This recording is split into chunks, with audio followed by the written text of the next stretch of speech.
Assalamualaikum warahmatullahi wabarakatuh. So, how are you today? Oke, hari ini bagaimana cuacanya? Hari ini kan cerah ya. Hari ini kita akan belajar tentang naratif teks. Ada yang sudah tahu apa itu naratif teks? Belum? So, sebelum kita masuk ke materi naratif teks, Mem mau minta kalian untuk belajar dulu. Kalian mempelajari dulu naratif teks itu bagaimana supaya nanti kalian bisa lebih paham di materi kita. Jadi, dibuka bukunya, dipelajari dulu ya. Selama 5 menit, saya kasih waktu 5 menit untuk mempelajari tentang naratif teks. Halamannya ada di halaman 30, bisa dibuka ya.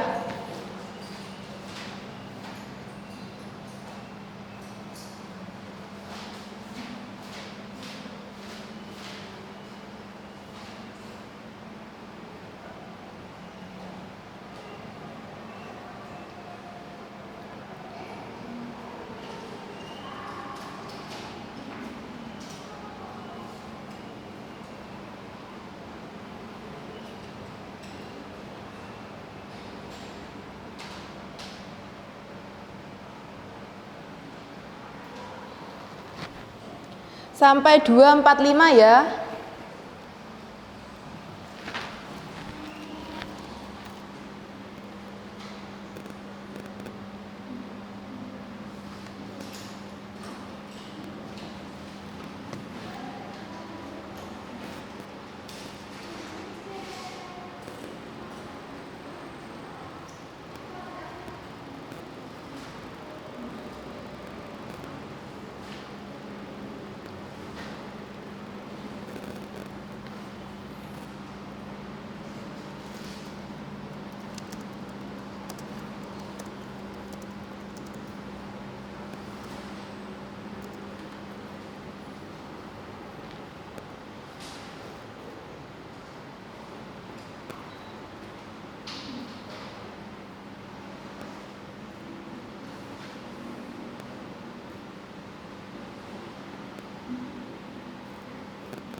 Sudah dipelajari?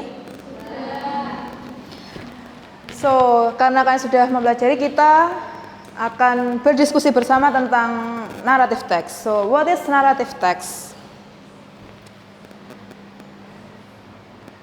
Nah, lesson target kita hari ini adalah yang pertama, student will be able to explain what is narrative text. Jadi, memang mengharapkan setelah pembelajaran hari ini kalian bisa memahami apa itu naratif teks. Yang kedua, student will be able to list structure and important element in narrative text. Jadi setelah hari ini kalian tuh paham apa aja sih struktur-struktur yang ada di dalam naratif teks sama elemen-elemen penting apa aja yang berada di dalam naratif teks. Yang terakhir, student will be able to read and understand the content of the narrative text. Karena materi kita adalah naratif teks, memang mengharapkan kalian mampu membaca naratif teks dan memahami bagaimana sih tentang naratif teks itu. Oke?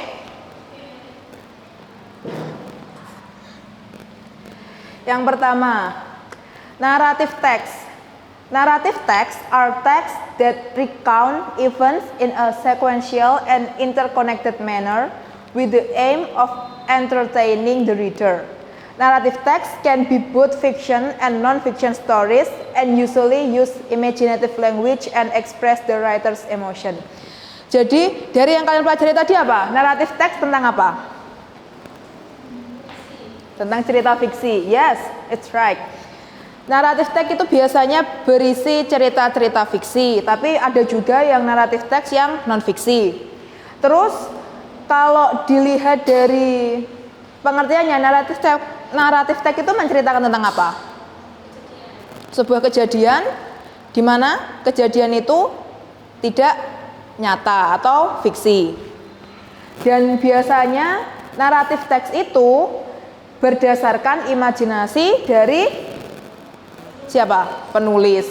Jadi di narrative text ini penulis bisa untuk berimajinasi, mereka boleh menuliskan apa saja yang menurut mereka bisa membuat sebuah cerita. Jadi kalian kalau if you want to write something to develop your emotion, kalian bisa menulis tentang narrative text, tentang bagaimana perasaan kita hari ini, atau kalian menuliskan sesuatu ketika kalian melihat sesuatu terus kalian tiba-tiba menuliskan tentang cuaca hari ini, itu bisa masuk ke narrative text. Kalian menceritakan apa yang sesuatu di mana hal itu juga non fiksi.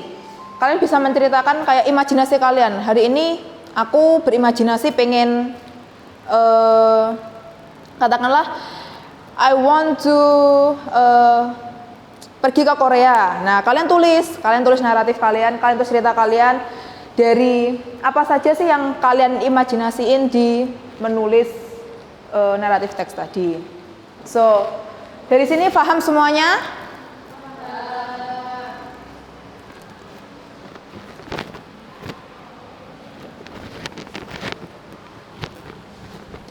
Lalu yang kedua adalah types of narrative text. Seperti yang kita tahu, semua teks itu kan pasti ada tipenya. Begitupun dengan narrative text.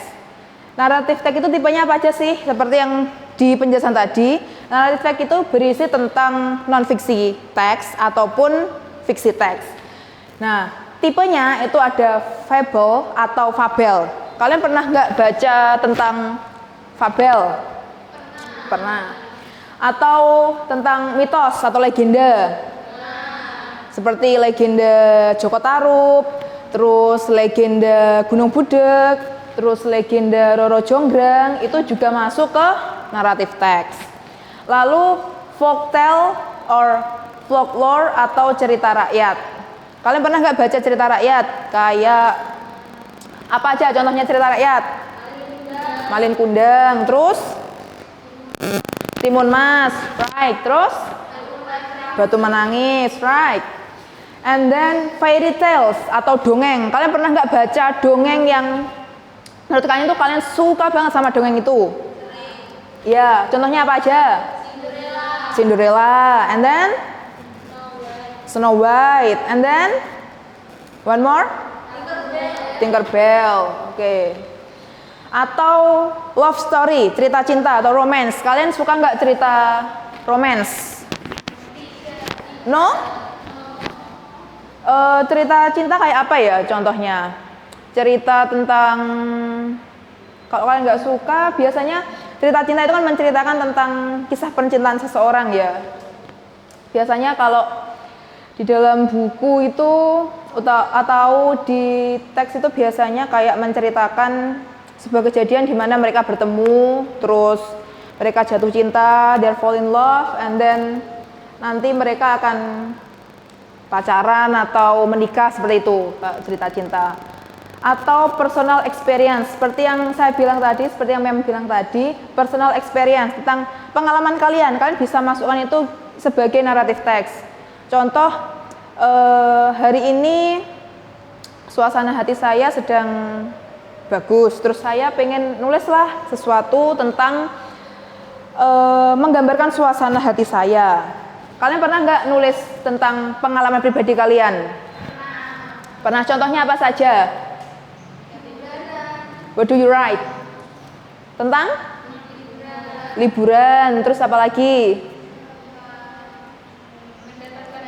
mendapatkan hadiah, terus suasana hati hari ini, seperti itu. Atau slice of life, ini juga hampir sama kayak personal experience. Ini menceritakan tentang sebagian cerita hidup kalian.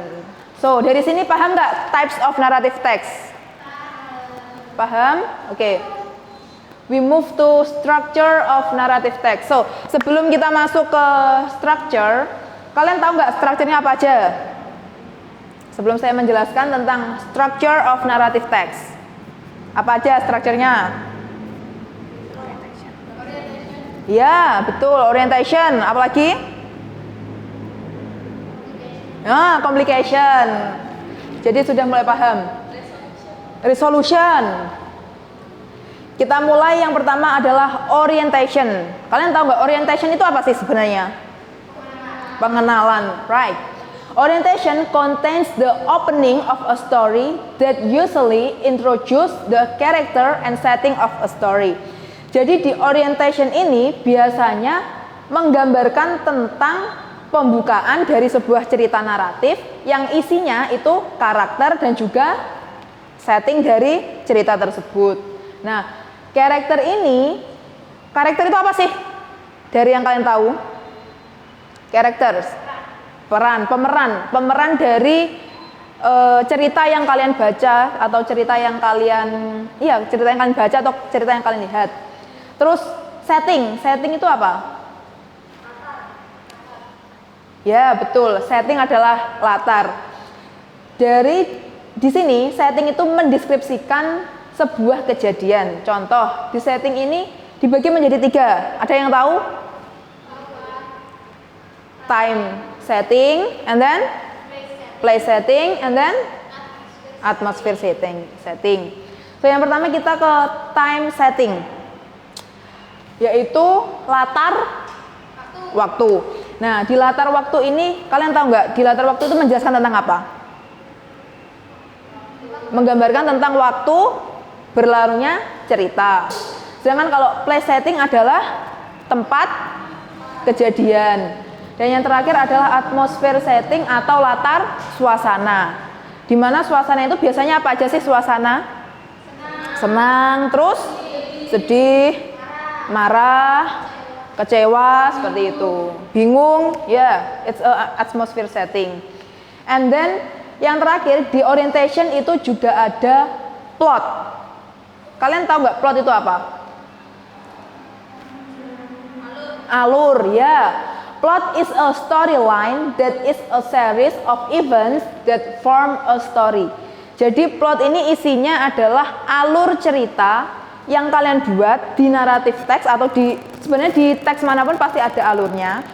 Kayak storyline yang kalian buat dari awal sampai akhir. Plot ini biasanya kalau kalian membaca sebuah cerita itu pasti akan ada alur yang maju atau alur yang mundur. Kalian tahu nggak alur itu ada alur maju, alur mundur, satu lagi apa? Alur campuran. Jadi alur itu berjalannya sebuah cerita, di mana sebuah cerita itu entah akan berjalan dari awal ke akhir atau dari akhir ke awal atau dari awal ke akhir, setelah itu akhir ke awal lagi. So, dari orientation, do you get it guys? Yes. Yang kedua adalah complication. Tadi siapa yang menyebutkan complication? Oh ya, dia. Betul. Complication itu adalah salah satu structure of narrative text. So, in the complication, this section contains the problems that occur in a story. Nah, complication ini biasanya berisi rising action atau awal dimulainya permasalahan. Nah, permasalahan itu dimulai biasanya dari sesuatu yang simple. Setelah itu masuk ke klimaks atau the peak of the problem. Nah, di sini di klimaks ini permasalahan mulai lebih besar atau lebih memuncak. Dan yang terakhir adalah falling action, where the problem begins to decline and begins to find a solution. Nah, di falling action ini biasanya berisi tentang tokohnya itu mulai menemukan solusi dari klimaks permasalahan mereka. Nah, dari complication ini ada yang dibingungkan atau enggak? So, do you understand?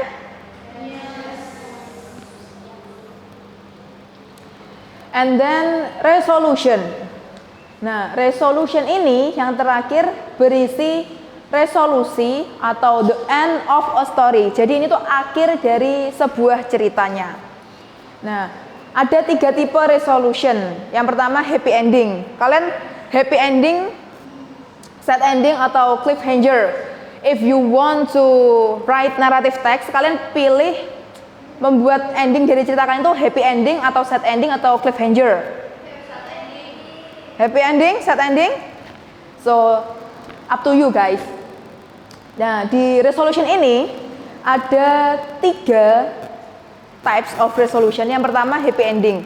Happy ending kita pasti tahu kalau menggambarkan ending yang bahagia. Sedangkan kalau sad ending itu menggambarkan ending yang menyedihkan. Yang terakhir ada cliffhanger, ini adalah menggambarkan ending yang gantung. Jadi tokohnya ini nggak happy juga nggak sedih. Jadi mereka berada di tengah-tengah. So dari resolution, do you get it guys? And then reorientation. Ini sebenarnya kalau di dalam narrative text, reorientation ini boleh ada, boleh enggak. Tapi biasanya kalau di sebuah cerita naratif itu pasti ada sebuah reorientation. Nah, isinya itu moral message or change in character at the end of the story.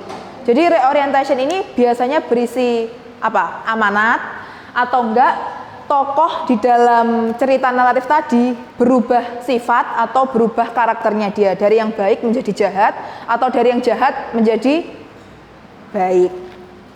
Nah, seperti yang saya bilang tadi, kalau reorientation ini opsional, jadi boleh ada, boleh enggak. Yang penting ada apa aja yang harus ada di naratif text tadi apa aja?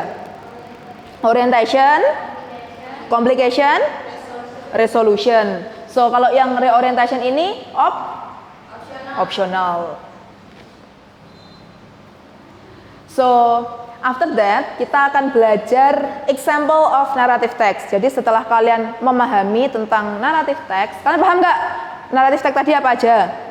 Sudah paham semuanya? So I will give you example of narrative text, and I want one of you to read the example of the narrative text. Judulnya Joko Tarub and Seven Angels. Nah, Joko Tarub and Seven Angels ini masuk types apa? Types naratif apa? Tipe naratif apa?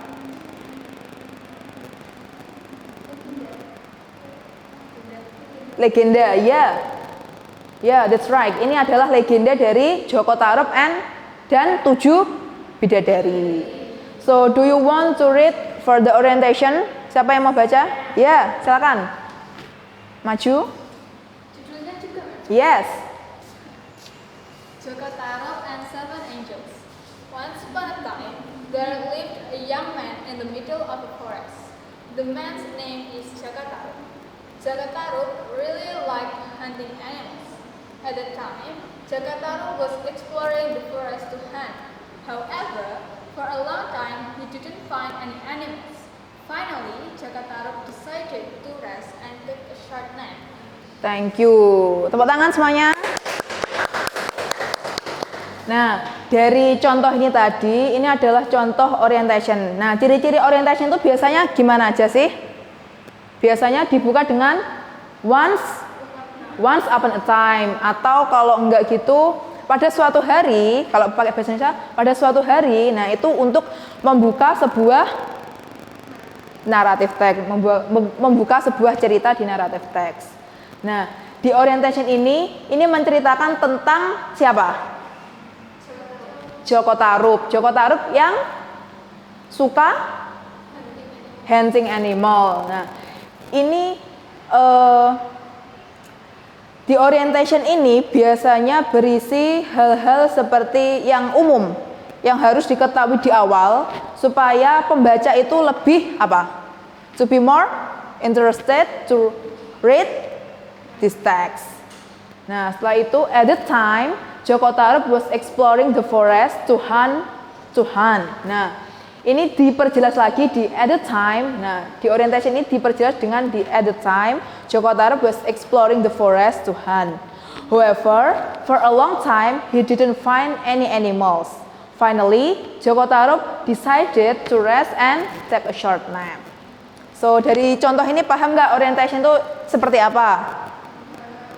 Paham? Yang kedua adalah complication. So, siapa yang mau membaca? Do you want to read it? Ya, silakan.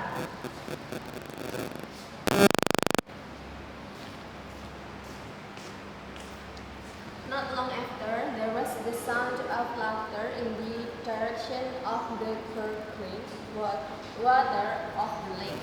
Jaka Tarub was curious, finally got up and found the sound. Jaka Tarub saw that there were 4 beautiful angels staying flat. Jaka Tarub hid behind a bush so his whereabouts wouldn't be found out. Jaka Tarub accidentally saw a scarf arranged on a rock. Jaka Tarub thought that the scarf belonged to an angel who was bathing in the lake. Jaka Tarub also took one of the scarves and returned to hide. When she was about to return to heaven, one of the angels was worried because her shawl was missing and nowhere to be found. Oke, thank you. Tepuk tangan. Nah, di sini sudah mulai ada permasalahan di dalam ceritanya Joko Tarub. Kalian bisa menemukan enggak komplikasinya di mana?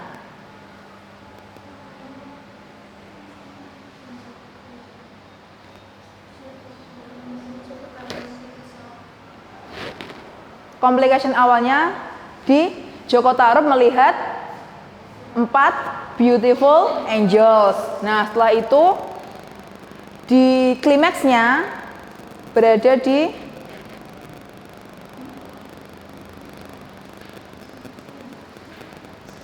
belum setelah ini. Jadi ini adalah complication awal. Tadi apa? Complication awalnya itu tadi apa penjelasannya? Complication kan ada 3. Apa aja tadi?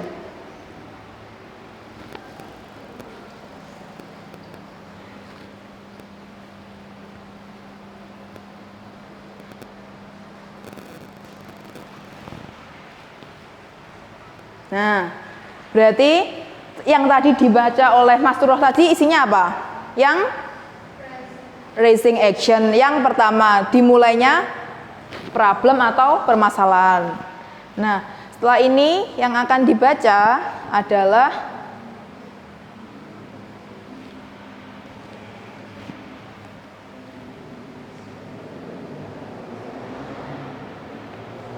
Nah, siapa yang mau membaca ini? Ini sudah mulai masuk ke setelah rising of problem tadi apa? Climax, yes.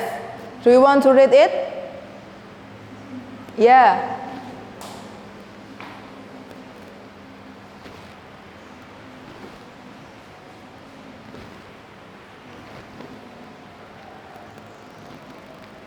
In the end, one of the angels had to be left on earth. The angel was named Nawang Wulan. Joko Tarub finally met Nawang Wulan, who was crying when her siblings left her. How unlucky you are! If you want, you can stay in my hut until your scarf is found. Asked Joko Tarub and Nawang Wulan to agree. Joko Tarub and Nawang Wulan finally lived together until they had a baby named Nawangsi. At the time, Joko Tarub asked Nawang Wulan to cook rice. While cooking, Nawang Wulan wanted to leave for a while and told Joko Tarub not to open the pot he was using. However, Joko Tarub disobeyed Nawang Wulan's order and saw that there was only one rice in the pot. Nah, thank you so much. Tepuk tangan semuanya.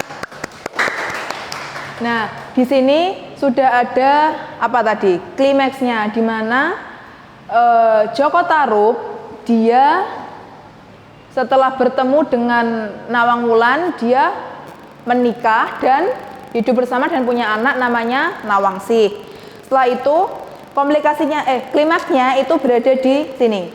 Joko Tarub menyuruh Nawang Wulan untuk menanak nasi, tapi Nawang Wulan tidak ingin Joko Tarub membuka pot yang dia gunakan untuk menanak nasi. Potnya itu biasanya apa sih namanya? Buat nanak nasi itu apa namanya? Pot yang buat nanak nasi tapi yang pakai kayu bakar, apa biasanya namanya? Iya, dandang. Jadi di sini tuh dia nggak ngebolehin untuk membuka si dandangnya tadi. Tapi Joko Tarub dia mengingkari janjinya dia ke Nawang Wulan, sehingga dan Joko Tarub di sini tahu kalau yang Nawang Wulan masak itu hanya 1 butir nasi. Nah, yang terakhir ini adalah resolution. Resolution tadi apa isinya? Akhir dan akhir dari permasalahan. So, do you want to read it?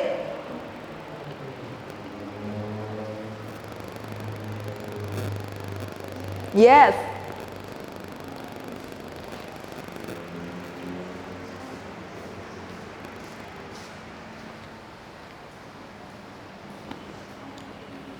After that incident, Nawang Wulan cooked a large amount of rice.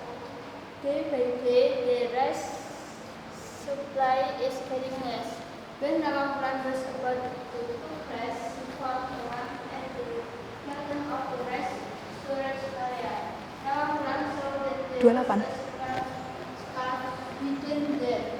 Nawang Wulan immediately recognized the soul because it was hers that had been lost for a long time. Nawang Wulan also put on his scarf and said goodbye to Joko Tarub. Sorry, I have to go back, said Nawang Wulan. Joko Tarub was not willing to be left behind by Nawang Wulan. Nawang Wulan gave a message that Joko Tarub had to make a leg and he would return to continue to breastfeed their young child. Thank you so much. Tepuk tangan semuanya. Nah, resolution ini isinya seperti tadi. Kalau resolution tadi isinya apa sih? Penjelasan dari akhir cerita. Nah, resolusinya di mana?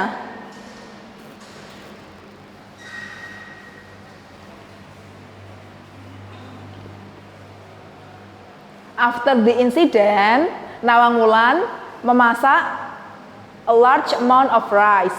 Nah, setelah itu day by day the rice supply is getting less. Karena Nawang Wulan kan masaknya biasanya cuma 1 butir nasi, tapi karena Joko Tarub mengingkari janjinya, akhirnya dia harus memasak seperti memasak nasi normal.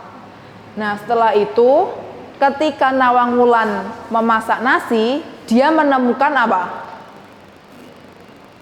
He found a lump at the bottom of the rice storage area. Jadi dia menemukan selendang dia yang hilang yang dicuri oleh Joko Tarub. Nah, setelah melihat melihat selendangnya, akhirnya dia memutuskan untuk pergi dan meninggalkan Joko Tarub. So, dia bilang, sorry, I have to go back. Dia harus kembali ke Kayangan. Nah, di sini Nawang Wulan akhirnya meninggalkan pesan ke Joko Tarub untuk membuat apa? To make a leg and he would return to continue to breastfeed their young child. Nah, yang terakhir ini ada reorientation. Sebenarnya ini reorientation seperti yang Mem bilang tadi, ini boleh ada atau boleh enggak. Nah, kalau di cerita ini, reorientation ini berupa apa? Coba dibaca. Berupa Amanat. Yes, that's right. So, as a human being, never lie to other people because lying can cause misery. As smart as he is to keep a lie, it will be exposed to.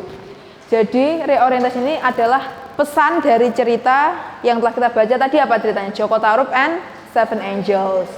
Jadi amanat dari cerita Joko Tarub and Seven Angels itu ini, sebagai manusia kita tidak boleh berbohong kepada orang lain. So, the conclusion dari apa yang telah kita pelajari hari ini, semuanya paham tentang naratif teks itu apa aja? Paham semuanya tentang yang pertama tadi apa yang kita pelajari?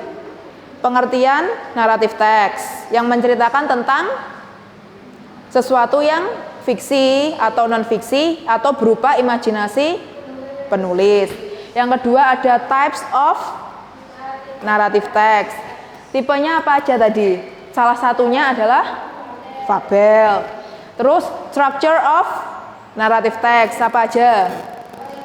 Orientation, complication, resolution. Reorientation itu boleh ada, boleh enggak. Nah, yang terakhir adalah conclusion. So, narrative text is a form of writing that tells a story or events, either fiction or non-fiction, with the aim of entertaining, providing information, or conveying a moral message. Jadi, semuanya paham tentang narrative text? Oke. Nah, untuk lebih menguji kepahaman kalian tentang narrative text, I want to give you a link. Jadi di situ nanti kalian bisa mengerjakan pertanyaan tentang narrative text. Pertanyaannya ada 10, nanti kalian kerjakan.